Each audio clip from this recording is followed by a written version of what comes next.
Welcome students, welcome to your online study classes. In this session we will discuss some terms about lenses. Students, पिछली videos में हमने प्रकाश के परावर्तन, प्रकाश के अपवर्तन, गोलीय दर्पण और लेंसेज के बारे में बहुत डिटेल से पढ़ा है। यदि आपने वो टॉपिक्स नहीं देखे हैं तो जल्दी से देखिए और तुरंत वापस आइए। तो आइए आज इस वीडियो में हम जानेंगे लेंस से संबंधित कुछ पद की जानकारियाँ, जैसे कि वक्रता केंद्र, वक्रता त्रिज्या, मुख्य फोकस, प्रकाशीय केंद्र, द्वारक और लेंस का मुख्य फोकस और फोकस दूरी। तो स्टूडेंट्स, ये सेशन है क्लास 10th के लिए, सब्जेक्ट साइंस, फिजिक्स, प्रकाश परावर्तन तथा अपवर्तन, चैप्टर 10। तो आइए आपके स्क्रीन पर पहला प्रश्न देखते हैं। तो ये प्रश्न है स्टूडेंट्स आपके लिए कि गोलीय दर्पण से संबंधित निम्नलिखित शब्दों एवं पदों से आप क्या समझते हैं। वक्रता केंद्र, मुख्य फोकस, प्रकाशिक केंद्र, द्वारक, फोकस दूरी तथा मुख्य फोकस बिंदु। तो स्टूडेंट्स, ये प्रश्न यदि आपके एग्ज़ाम में आ जाए तो 1 या 2 नंबर में आपसे कुछ 2 या 4 डेफिनेशन पूछ सकते हैं। तो आप उसको कैसे लिखेंगे, तो आइए उसको जानते हैं। वक्रता केंद्र। तो स्टूडेंट्स, किसी लेंस में चाहे वह उत्तल हो या अवतल, 2 गोलीय पृष्ठ होते हैं। 2 गोलीय पृष्ठ होते हैं, वो आप जानते हैं। ये देखिए, यहाँ एक चित्र दिया गया है और इस फिगर में आप देख सकते हैं, यहाँ स्टूडेंट्स यदि ये एक लेंस है तो यहाँ पर एक पृष्ठ आपको बाईं ओर दिखेगा और एक पृष्ठ दाईं ओर दिखेगा। देखिए, एक पृष्ठ ये है और एक पृष्ठ ये है।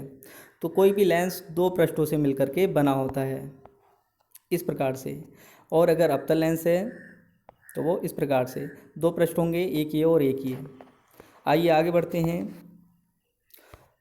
तो किसी भी लेंस में चाहे वो उत्तल हो या फिर अवतल हो, 2 गोलीय पृष्ठ होते हैं। इनमें से प्रत्येक पृष्ठ एक गोले का भाग होता है और इन गोलों के केंद्रों को लेंस का वक्रता केंद्र कहते हैं।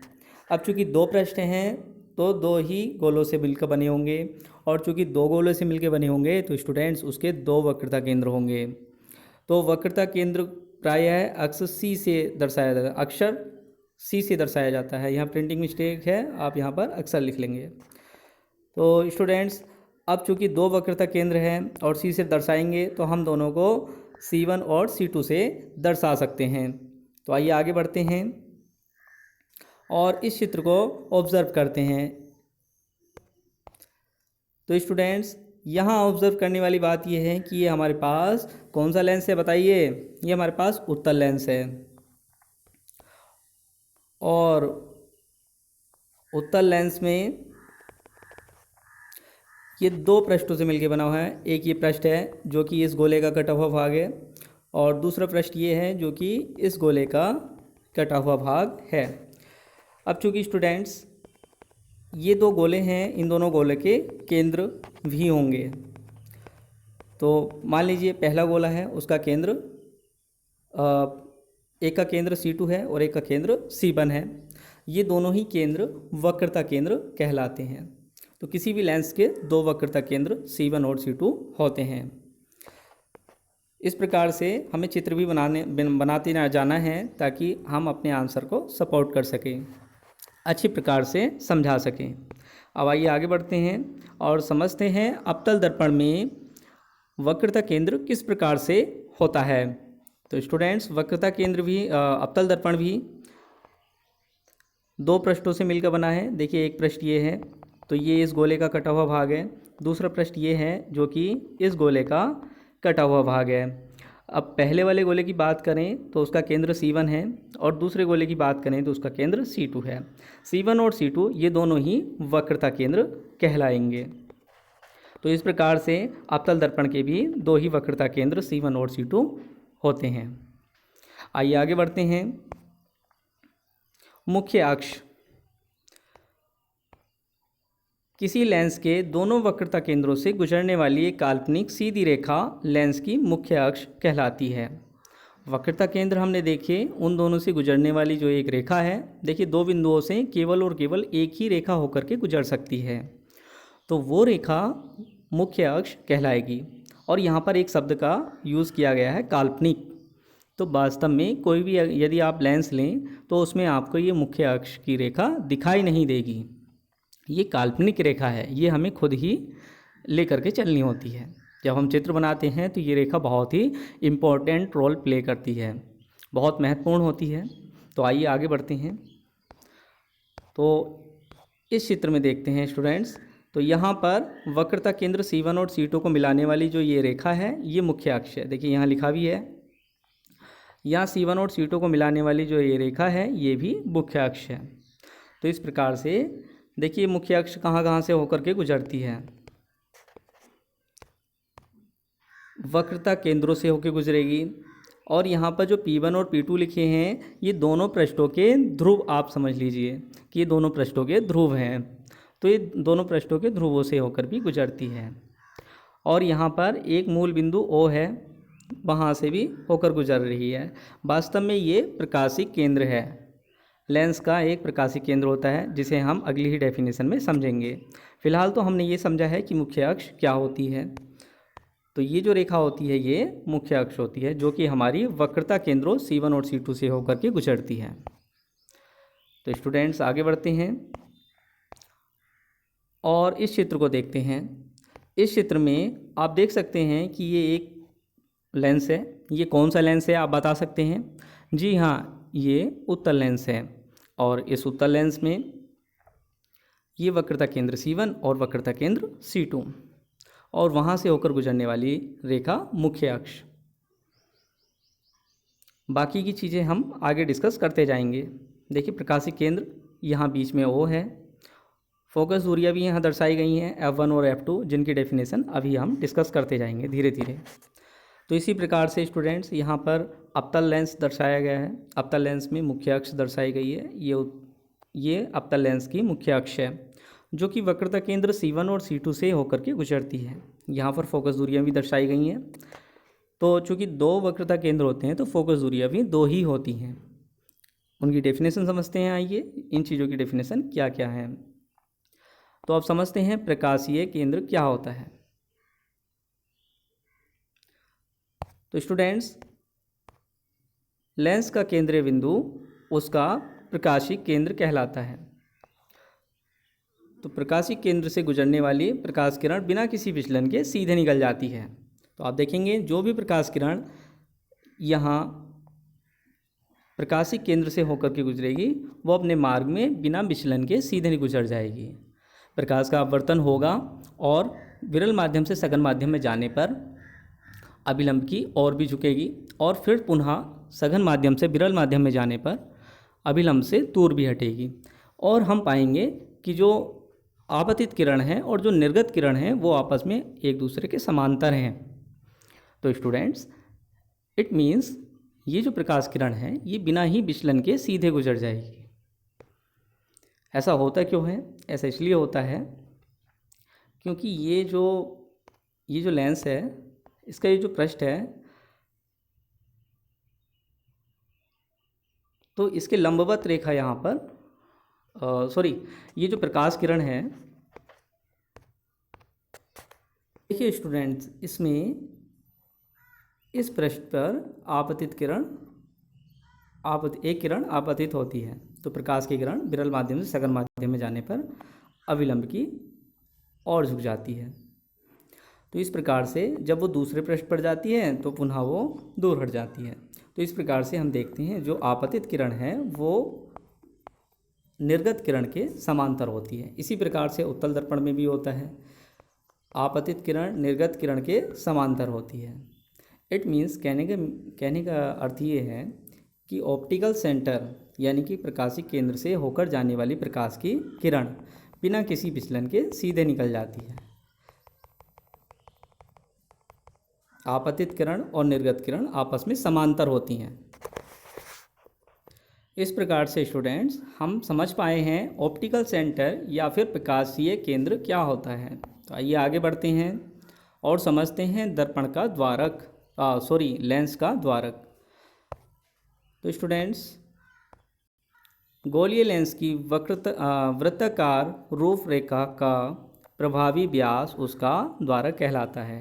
व्यास आप समझते ही हैं, लेकिन यहाँ पर लेंस की बात की गई है। अब देखिए ये जो रेखा है जो यहाँ पर डॉटेड से दर्शाई गई है, मान लीजिए ये बिंदु ए है और ये बिंदु बी है, तो ए बी इस लेंस का द्वारक है। इसी प्रकार से जब हम उत्तल लेंस की बात करते हैं तो यहाँ बिंदु मान लीजिए ये बिंदु ए है और ये बिंदु बी है, तो जो ए बी है वो हमारा लेंस का द्वारक है। तो आइए आगे बढ़ते हैं स्टूडेंट्स और समझते हैं लेंस का मुख्य फोकस। तो लेंस के दो मुख्य फोकस होते हैं, लेंस का प्रथम फोकस और लेंस का द्वितीय फोकस। तो आइए समझते हैं लेंस का प्रथम फोकस किसे कहते हैं।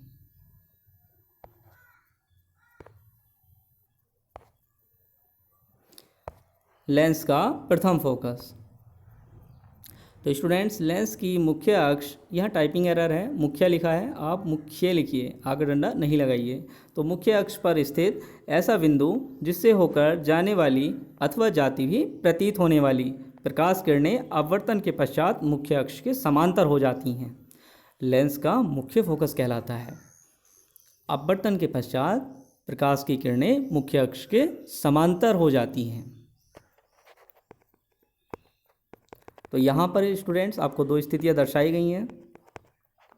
देखिए ये उत्तल लेंस है, ये मुख्य अक्ष, ये अवतल लेंस और ये मुख्य अक्ष।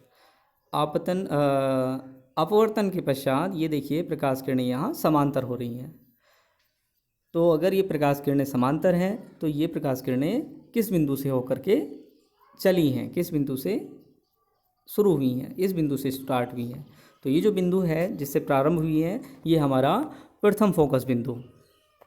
इसी प्रकार से अवतल लेंस की बात करते हैं तो अवतल लेंस में ये मुख्य अक्ष और ये अपवर्तन के पश्चात प्रकाश की किरणें मुख्य अक्ष के समांतर हो गई हैं।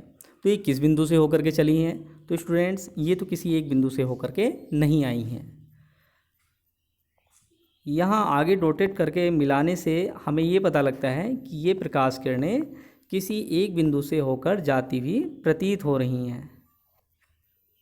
यहाँ एक शब्द प्रतीत होने वाली प्रकाश किरणें ये भी इस्तेमाल हुआ है, तो वो अवतल दर्पण के लिए यूज़ हुआ है। तो ये जो बिंदु है ये हमारा लेंस का प्रथम फोकस कहलाएगा, अवतल लेंस का प्रथम फोकस बिंदु। तो स्टूडेंट्स अब देखिए इंग्लिश में इन टर्म्स को कहते क्या हैं? First principle focus of the convex lens, first principle focus of the concave lens. English में नोट करना चाहें तो आप नोट कर सकते हैं। आइए आगे बढ़ते हैं। लेंस का द्वितीय फोकस,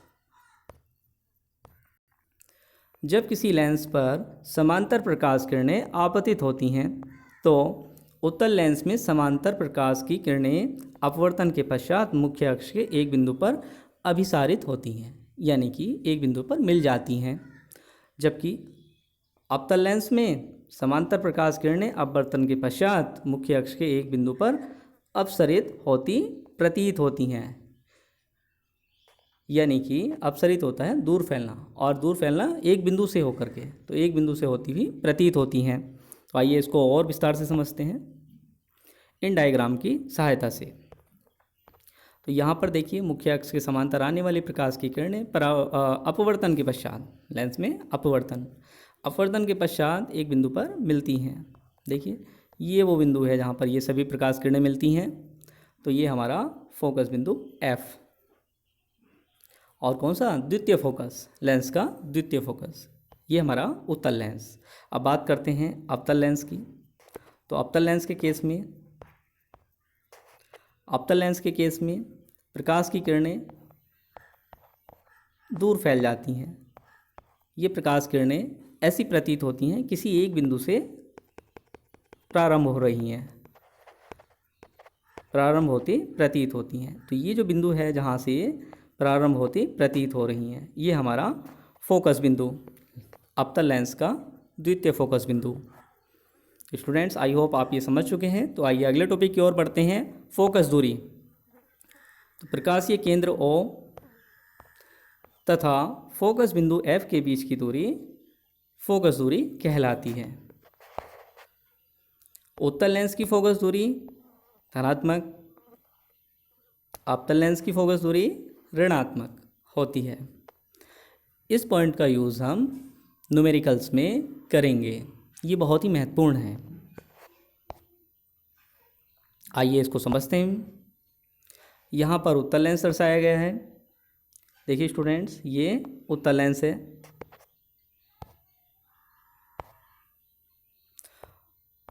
और इस उत्तल लेंस में ये मुख्य अक्ष है। ये आपतित प्रकाश किरणें हैं जो एक बिंदु पर मिल रही हैं, तो ये हमारा फोकस बिंदु। और ये लेंस के बीचों बीच एक बिंदु है जिसे हम प्रकाशीय केंद्र कहते हैं। और एक चीज़ और, यहाँ पर लेंस के प्रकाशीय केंद्र ओ से फोकस बिंदु तक की दूरी फोकस दूरी कहलाती है। इसे स्मॉल एफ से दर्शाते हैं। इसी प्रकार से अवतल लेंस में भी स्टूडेंट्स, ये हमारा मुख्य फोकस, ये प्रकाशीय केंद्र ओ,